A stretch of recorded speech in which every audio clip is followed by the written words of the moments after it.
Hey there. So today I want to go through a little bit more into this whole macronutrient kind of fitting in your foods into your kind of macro plan, right? So you guys know that as your coach, I'm taking you through these phases and we're working on filling in the targets that I give you. So we know the targets are going to change slightly here and there as we go through different phases of the program. But the real work is with you guys figuring out, how do I fill in these numbers that I'm trying to hit?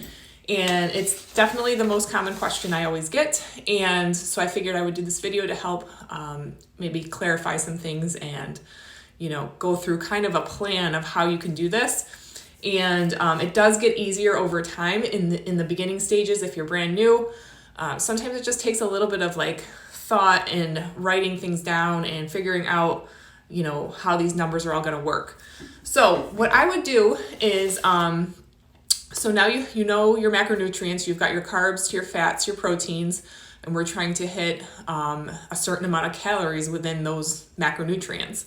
So literally my philosophy is that no foods are off limits. You are able to eat literally anything.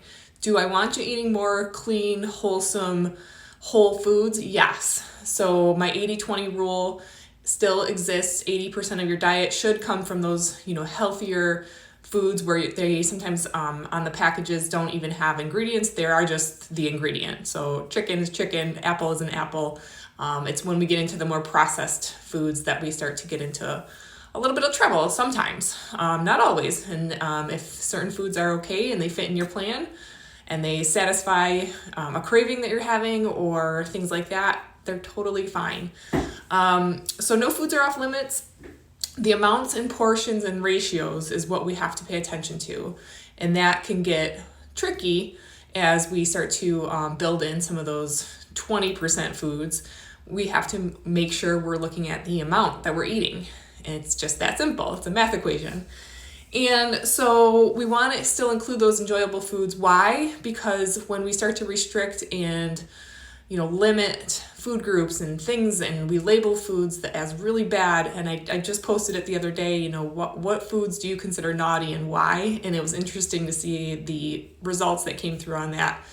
And some were correct. Some of the foods that you listed were empty calories, sugars, nothing that provides the body any sort of, good other than satisfying the brain sometimes with a craving. However, they're still not, we can still have them. So they might be naughty or on the bad list, but we can just be limiting and in moderation with those types of things. So as far as your meal planning, I just want to cover a couple things. So with that, I always get asked, how many times a day should I be eating? Let's just talk about that real quick. As many times as you want, whatever fits in your schedule. There used to be a myth out there, there is still a myth out there, that you have to be eating these small, frequent meals throughout the day to stoke the metabolism. That has never been proven in a study that it actually helps metabolism. So it's not wrong if that works for your schedule and you enjoy spreading out your meals more frequently. As long as at the end of the day, the numbers are good, we match up, that is fine. You could also be a person that's very busy, you work very long hours and you can only eat 2 to 3 times a day. That's also okay, as long as we're getting what we need in those 2 to 3 meals, not a problem. Also, meal timing, if you're going into more of the later hours of the evening and you're still eating, again, that is fine. And it's per individual. Sometimes eating later in the day causes digestive issues for going to bed, so you might want to not eat after 7 p.m. or things like that, but it's not related to weight loss, okay? As far as building out your meals, I always say prepare and, do as much work ahead of time as you can before you start to get into your week and things start popping up and you have a lot more temptations and you didn't plan, so you're going to eat whatever's near you. That's usually when we get into trouble. So knowing our macros, I have this macro cheat sheet here. I'll send it over to all you guys. if you don't have one already. There's actually a lot of these floating around on the internet, so this is just a very basic one where I list out a small group of foods for proteins, carbs, fats, and alcohol. Now, what you should know is that not every single food is listed, number one, on this page. So these are just the basics. There's so many varieties of foods out there, so many different options. So obviously this is just a very basic guide.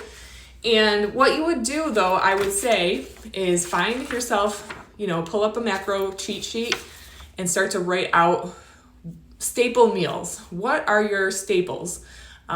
These are meals that, when in a pinch, they're easy. You can do them and things like that.